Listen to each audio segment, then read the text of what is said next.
Question number यहाँ पर है, क्वेश्चन नंबर यहाँ पर 6 कह रहा है Mohammad Aslam purchase a house from Awas Vikas परिषद ऑन क्रेडिट। ठीक है, यहाँ पर क्रेडिट पर मोहम्मद असलम परचेज किए अपना एक घर। If the cost of the house is 1,25,000। ठीक है, अगर हाउस कॉस्ट 1,25,000 है एंड परिषद चार्जेस इंटरेस्ट 12% पर अनम कंपाउंडेड हाफ ईयरली। ठीक, और जो परिषद है, जो कमेटी था, वो उस पर 12% का रेट हाफ ईयरली पर चार्ज किया। Find the interest paid by Aslam after year and half. ठीक है, बोल बताओ एक और आधा साल के बाद, 1.5 साल के बाद कितना इंटरेस्ट उसको पे करना पड़ेगा असलम को। तो यहाँ पे क्या मांग रहे हैं, यहाँ पे इंटरेस्ट मांग रहे हैं यहाँ पर। ठीक है, तो हाफ ईयरली पर बात हो रही थी, ये प्रिंसिपल हो गया, ये रेट हो गया, और ये 1.5 ईयर टाइम हो गया, और ये इंटरेस्ट मांग रहे हैं। तो चलिए हम लोग अब स्टार्ट करते क्वेश्चन नंबर 6।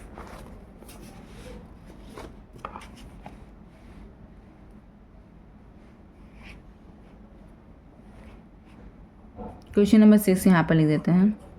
क्या मांग रहे हैं यहाँ पर क्वेश्चन नंबर 6 में, कंपाउंड इंटरेस्ट मांग रहे हैं। ठीक है, प्रिंसिपल क्या दिया हुआ, प्रिंसिपल दिया हुआ यहाँ पर 1,25,000, यही दिया हुआ है ना प्रिंसिपल।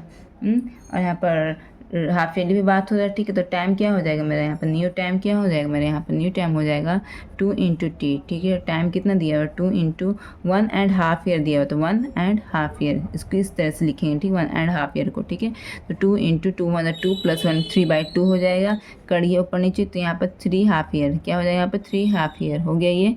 अब यहाँ मेरे यहाँ पर न्यू रेट क्या निकलेगा। ठीक है, रेट को डिवाइड कर दिया जाता है 2 से, तो रेट मेरा क्या यहाँ पर दिया हुआ है, यहाँ पर मेरा रेट दिया हुआ है 12/2 कर दिया है, यहाँ पर 2 से काट दिया, तो यहाँ पर 6% पर एनम हो गया। ठीक है, अब हम लोग फार्मूला जल्दी से पुट करते हैं। A = P × 1 + R/100 to the power n for time. ठीक है, P का वैल्यू पुट कर दिया। P का वैल्यू क्या है मेरे यहाँ पर 125,001 प्लस रेट मेरा क्या दिया हुआ 6/100 टू द पावर n मेरे क्या यहाँ पर दिया हुआ नया टाइम दिया हुआ मेरे यहाँ पर 3। ठीक है, काट दो 2 से 6 2 5 10 2 0 0। ठीक है, करिए, अब और कटेगा क्या, अब और नहीं कटेगा, तो 125,001 प्लस 3/50 टू द पावर 3, यही है ना। हाँ, चलिए अब हम लोग उसको नेक्स्ट पेज में सॉल्व करते हैं।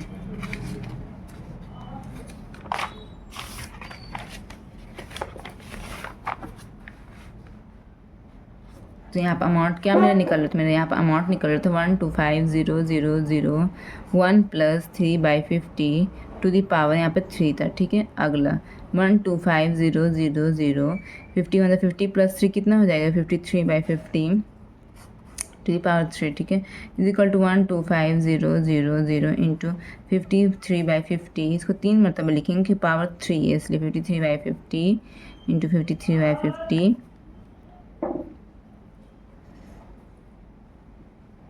हो गया। अब इसको काट दीजिए। ठीक है, काटते हैं, 1 0 से 1 0 कटा, 1 0 से 1 0 कटा, 1 0 से 1 0 कट गया। हाँ, इतना आसानी से कट गया।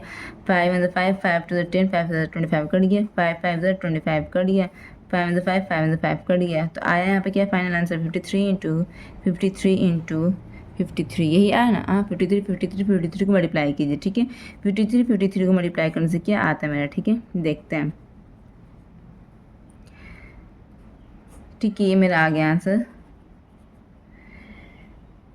2809। ठीक है, अब फिर 53 से मल्टीप्लाई करते हैं यहाँ पर। हाँ, तो फ्रेंड्स, जहाँ पर अगर गलती हो तो आप लोग बिला झिझक आप लोग कमेंट सेक्शन में बोल दीजिए कि मैम यहाँ पर आपसे गलती हो रही है। ठीक है,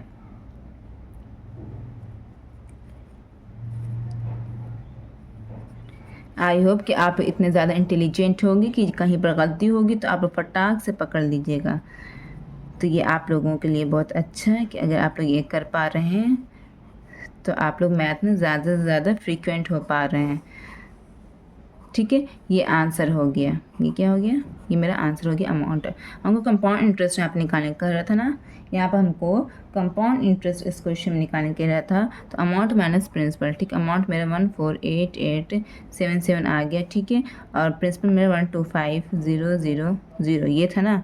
तो क्या हो जाएगा बताइए, 8 में से 5 ये 3, 4 में से 2 गया 2, ये मेरा कंपाउंड इंटरेस्ट हो गया, ये मेरा क्या हो गया, कंपाउंड इंटरेस्ट। यही आपको निकालने की कह रहा था बुक में, आप लोग बुक में जाकर अपना आंसर मिला लीजिए।